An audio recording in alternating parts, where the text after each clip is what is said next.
మానవుడు జీవించడానికి కనీస అవసరాలు 3. అవి కూడు, గూడు, గుడ్డ. మరి శరీరాన్ని చలి, ఎండ నుండి కాపాడుకోవడానికి బట్టలు తప్పనిసరి. ఈ బట్టలకు సంబంధించినదే జౌళి పరిశ్రమ, అంటే టెక్స్టైల్ ఇండస్ట్రీ. ఇది 3 రకాలు: జౌళి మిల్లులు, చేమగ్గాలు, మరమగ్గాలు. ఈ చేనేత పరిశ్రమ భారతదేశంలోని పెద్ద కుటీర పరిశ్రమ. ఈ పరిశ్రమ మీద ఆధారపడి ప్రత్యక్షంగా, పరోక్షంగా మన దేశంలో 3 కోట్ల మంది జీవిస్తున్నారు. అనాది నుండి 1920వ సంవత్సరం వరకు మన దేశంలో వస్త్రాలను ఒక చేనేత పరిశ్రమయే తయారు చేస్తుంది. మన దేశంలో చేనేత కళాకారులని పోషించేవారుంటే ఖండ ఖండాంతరాలలో ఖ్యాతి తేగలరు. 3 చేనేత కేంద్రాలను దర్శిస్తే మన కళ్లు మిరుమిట్లు గొలిపే విధంగా రమణీయ, సుకుమార, రంగురంగుల కలయిక డిజైన్లతో నేసే చీరలు నారీమణులకు మోజు పుట్టిస్తున్నాయి. 6000 సంవత్సరాల నుండి మన దేశంలో చేనేత పరిశ్రమ ఉందని చరిత్ర తెలియజేస్తోంది. మనకు స్వాతంత్ర్యం వచ్చిన తర్వాత 1948లో పార్లమెంటులో పారిశ్రామిక తీర్మానం ఒకటి చేయబడింది. అది కుటీర పరిశ్రమలు వాడే ముడి సరుకులపైన, వాటి ఉత్పత్తులపైన ఎటువంటి పన్నులు వేయకూడదని నిర్దేశించింది. స్వాతంత్ర్య సమరంలో చేనేత పరిశ్రమ ప్రముఖ పాత్ర వహించిన గాంధీజీ తలపెట్టిన విదేశీ బట్ట బహిష్కరణ దహనకాండ జరిగిన, జాతీయ జెండాలో రాట్నం గుర్తించిన, రాజ్యాంగంలో దీనిని రక్షించాలని నిర్దేశించిన, ఇంకా సరైన ప్రోత్సాహం ఉంటే కానీ ఈ పరిశ్రమ తన పూర్వపు వైభవాన్ని పొందలేదు. చేనేత చీరల్లో ఇమిడి ఉన్న ఆకర్షణ శక్తి భారత మహిళలను సమ్మోహితులను చేస్తోంది. అంతేకాదు, విదేశీయులు కూడా చేనేత బట్టని మోజుగా ధరిస్తున్నారు.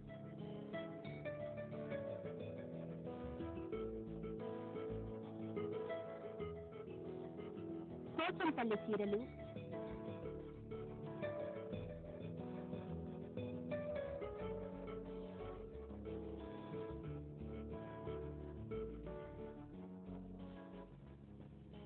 గద్వాల పట్టు చీరలు,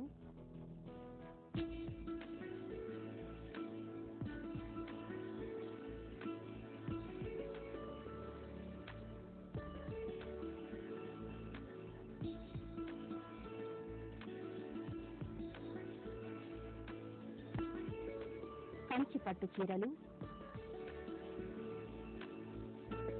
Bengal cotton saris,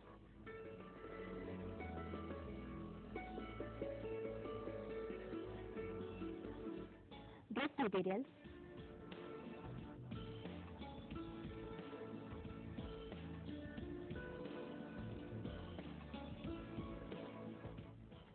door curtains, bedsheets,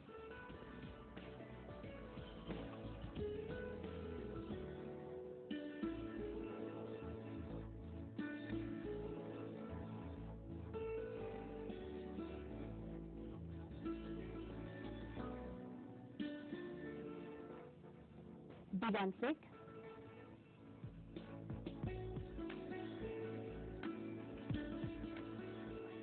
cotton sarees,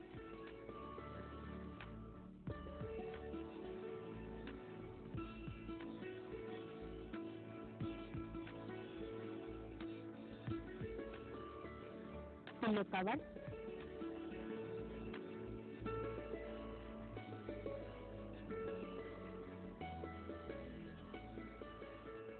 chairs,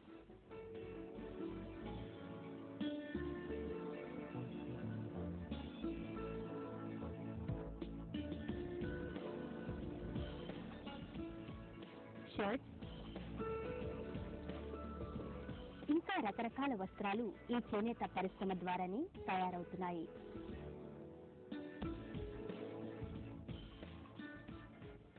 మన దేశ చేనేత పరిశ్రమకు ఒక గొప్ప చరిత్ర, ఘనకీర్తి ఉన్నాయి. పురాణాలు, ఇతిహాసాలు, భారత రామాయణంలో చేనేత ఔన్నత్య ప్రశంసలు ఉన్నాయి.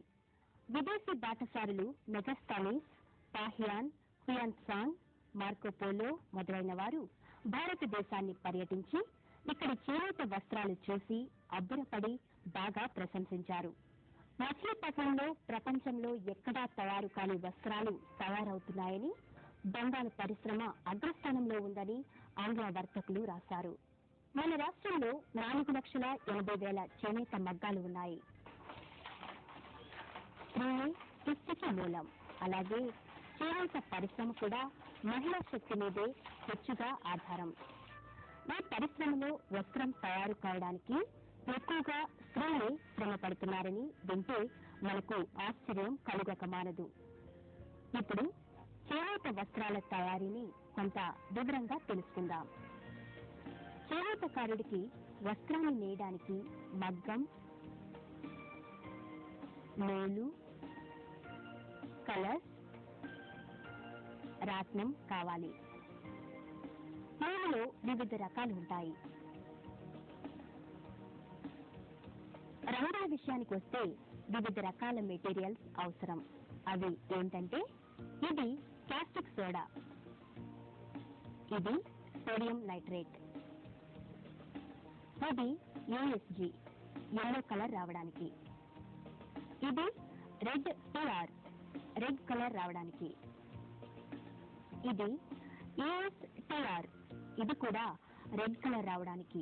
అంటే ఇవి బేస్ కలర్స్ అన్నమాట.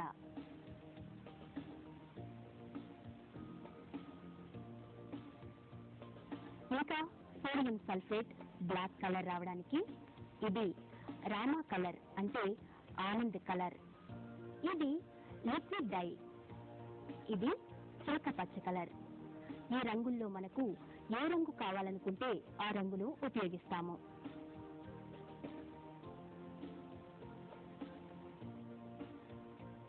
వస్త్రాన్ని నేయడానికంటే ముందు చేనేతకారుడు అన్నింటినీ సమకూర్చుకుని ప్రిపరేషన్ చేసుకోవాలి. ఈ ప్రిపరేషన్ లో భాగంగానే ముందుగా దారాలను బారుగా పరిచి కాంతి చేసి ముడివేస్తారు.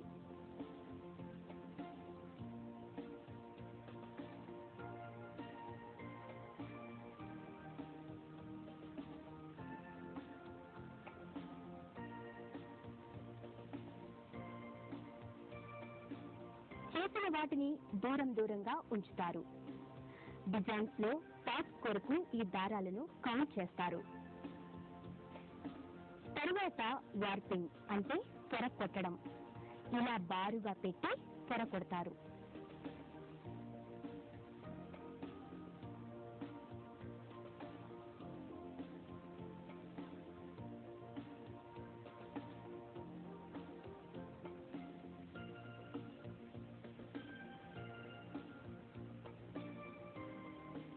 తర్వాత మార్కింగ్ చేయడం.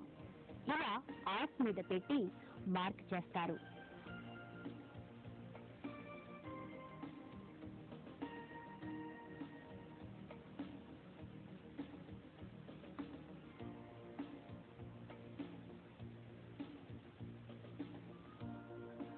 ఆ మార్కింగ్ ప్రకారం కట్టుతూ పోతారు. ఇలా మార్క్ చేసి కట్టడం వలన మార్క్ వేసిన చోట మనకు కావలసిన డిజైన్ వస్తుంది.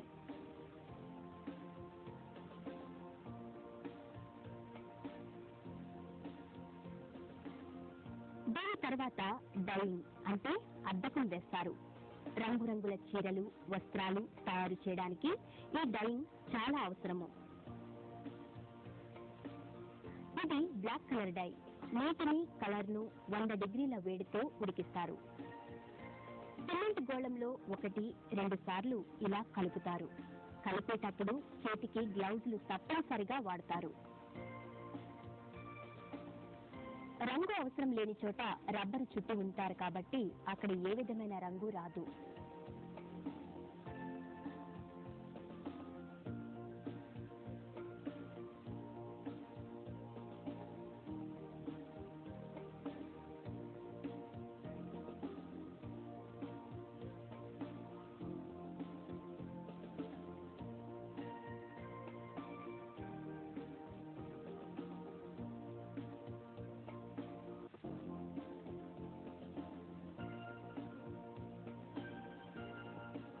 ఇలా ఒక అరగంట పాటు ఉంచుతారు. తర్వాత బయట గంజిలో కలిపి ఆరబెడతారు. ఇలా సరి చేసుకుంటూ ఆరబెడతారు.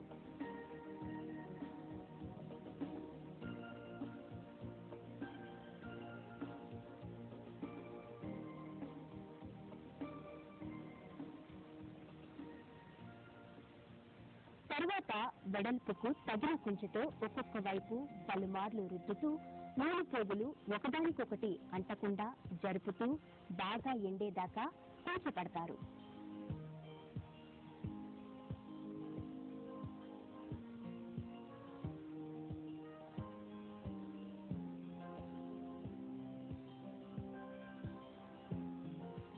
ఆ తర్వాత అచ్చు అతికి అల్లు పట్టి దోణికు కట్టాలి.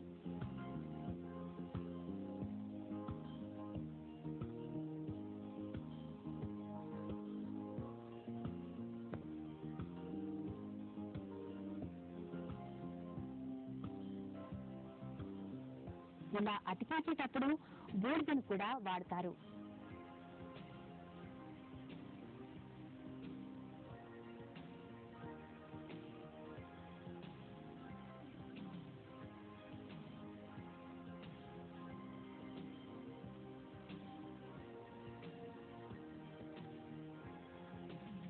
తర్వాత దానిని మగ్గం మీదకి తేవాలి. ఈలోగా రాకులను ఉపయోగించి కండె తయారు చేసుకోవాలి. ఈ కండెలో ఊస ఉంటుంది. ఆ ఊసకు దారాన్ని రాకంతో చుడతారు.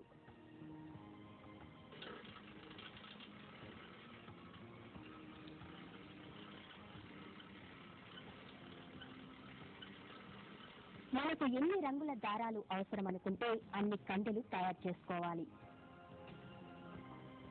తయారు చేసిన కండెలను నాడిలోకి ఎక్కిస్తారు.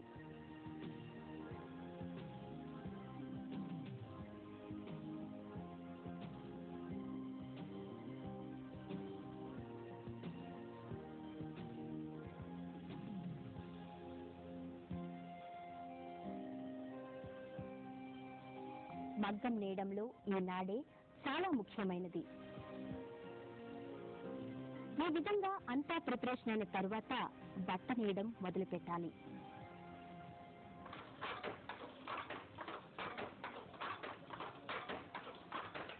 ఎడమ చేతితో వన్నె చట్రం పట్టుకుని కుడి చేతితో లాగుతారు.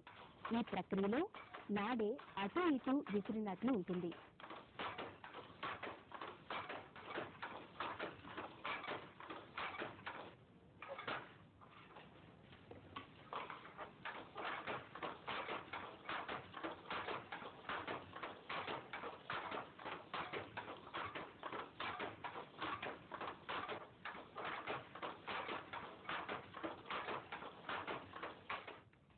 ఒకేసారి 25 మీటర్ల పొడవు కలిగిన గుడ్డను కూడా నేస్తారు. అంటే 4 చీరలు తయారవుతాయన్నమాట.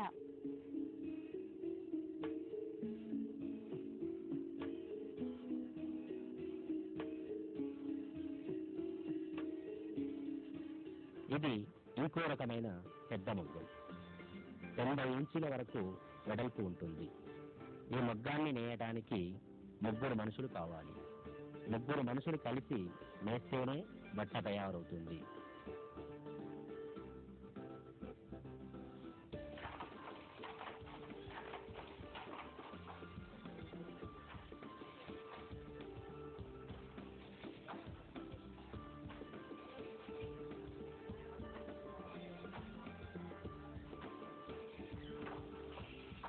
ఈ పెద్ద మగ్గం మీద డబుల్ కార్డ్ బెడ్షీట్స్ తయారవుతాయి.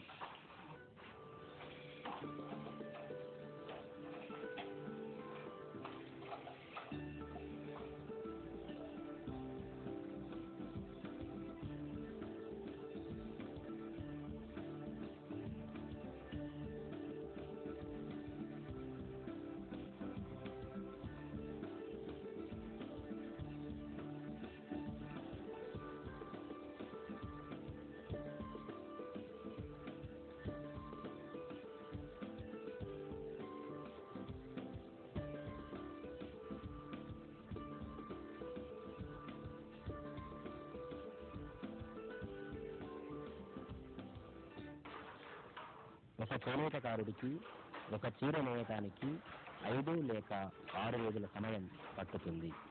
ఇన్ని రోజులు ఎంతో నేర్పుతో సహనంతో నేస్తేనే ఒక చీర బయటకు వస్తుంది.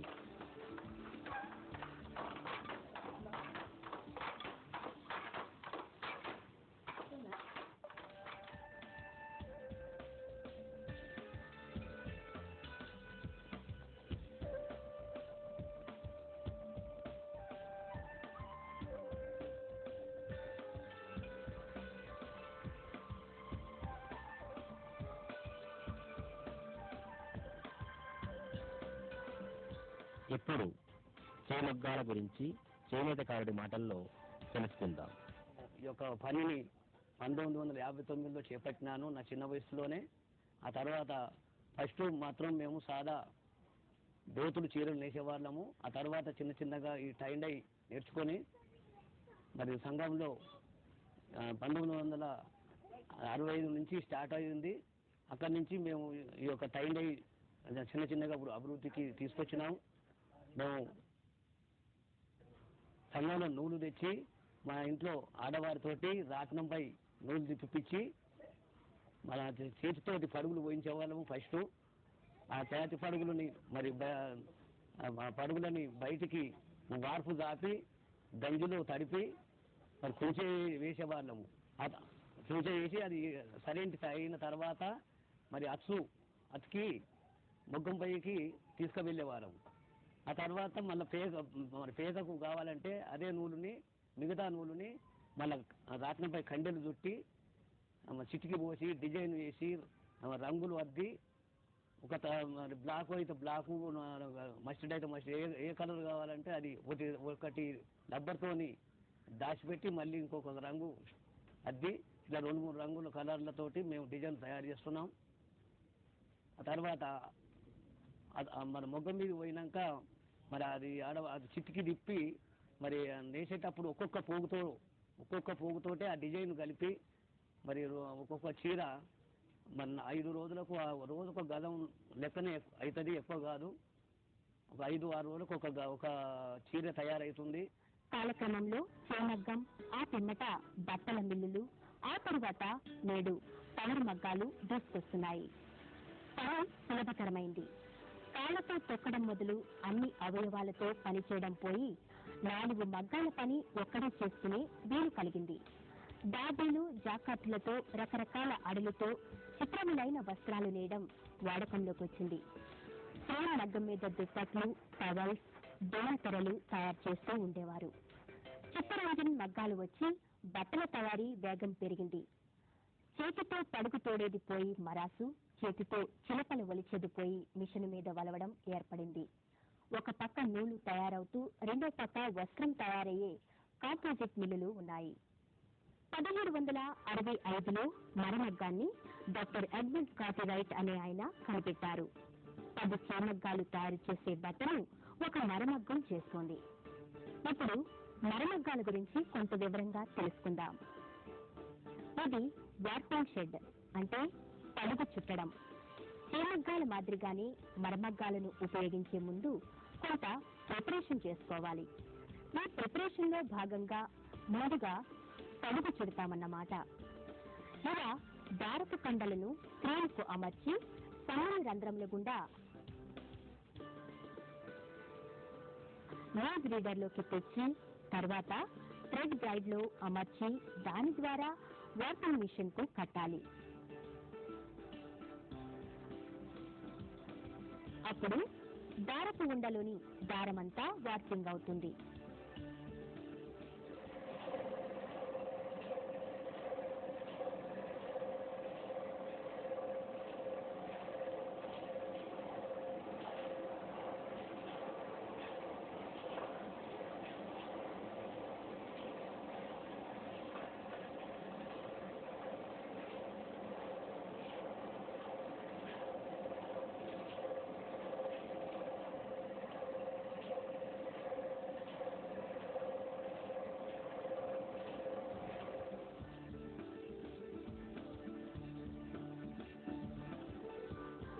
తర్వాత స్పీడర్కి వైండింగ్ చేయడం.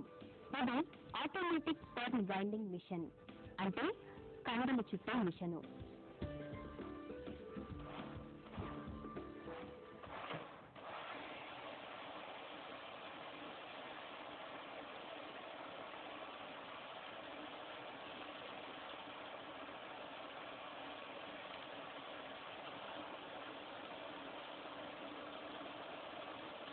స్పిండిల్కి దారం చుట్టుకోవడం అయిన తర్వాత అవి కిందికి వస్తాయి. వాటి స్థానంలో మరొక స్పిండిల్ వస్తాయి. మనకు కావాల్సిన డిజైన్ బట్టి ఎన్ని కలర్ల స్పిండిల్స్ కావాలనుకుంటే అన్ని కలర్ల స్పిండిల్స్ తయారు చేసుకోవచ్చు. ఈ విధంగా వచ్చిన స్పెండిల్స్ ను వార్పింగ్ అనే దారాన్ని వార్పింగ్ బీమ్ ద్వారా పవర్లూమ్ మిషన్ లో అమర్చుతారు. పవర్లూమ్ మిషన్ లో కూడా రకరకాలుగా ఉన్నాయి. వాటిలో కొన్నింటిని పరిశీలిద్దాం. ఇది పిక్ డాబీ పవర్లూమ్. ఈ పైన ఉన్నదాన్ని డాబీ అంటాము. ఈ డాబీ వల్ల చిన్న చిన్న డిజైన్స్ వస్తాయి. ఇది షటిల్ అంటాము. ఈ షటిల్లోని స్పెండిల్స్ ని అమరుస్తారు.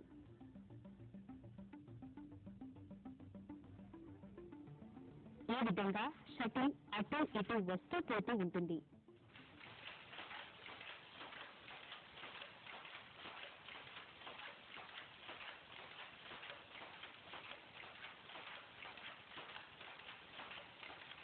ఈ రకమైన పవర్లూమ్ లో ఒక స్పెండిల్ పెట్టుకోవడానికి మాత్రమే అవకాశం కలదు.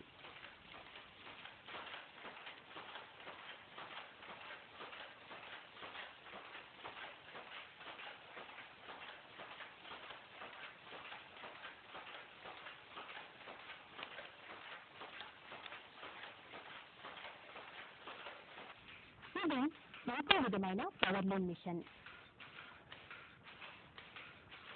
దీనిని డా బాక్స్ అంటాము. దీనిలో డాబీ లేకుండానే 4 షటిల్స్ పెట్టుకుని పని చేసుకోవచ్చు. ఈ 4 షటిల్స్ ఒకదాని తర్వాత ఒకటి వస్తూ ఆడుతూ ఉంటాయి. దీనిలో రకరకాల డిజైన్స్ వేసుకోవచ్చు.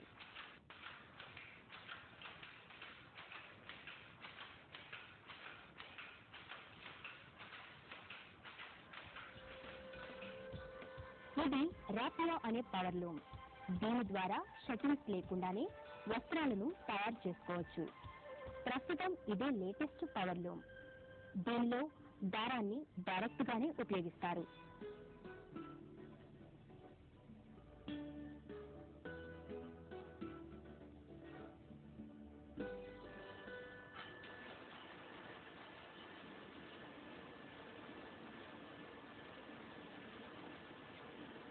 శ్రీలంకలో అయితే ఒక చీర నేయడానికి 5 లేక 6 రోజుల సమయం పడుతుంది. కానీ ఈ పవర్లూమ్ లో అయితే కేవలం 2 లేక 3 గంటల్లో ఒక చీరను తయారు చేయవచ్చు. ఇప్పుడు మరమగ్గాల గురించి మరమగ్గాల ఎక్స్పర్ట్ మాటల్లో తెలుసుకుందాం. స్టార్టింగ్ లో వచ్చి హ్యాండ్లూమ్స్ ఉండింది. హ్యాండ్లూమ్స్ నుంచి మళ్ళీ పవర్లూమ్ డెవలప్ అయింది. పవర్లూమ్ లో వచ్చి ఓవర్ పిక్, అండర్ పిక్ ఇట్లా డిఫరెంట్ లూమ్ ఉంది.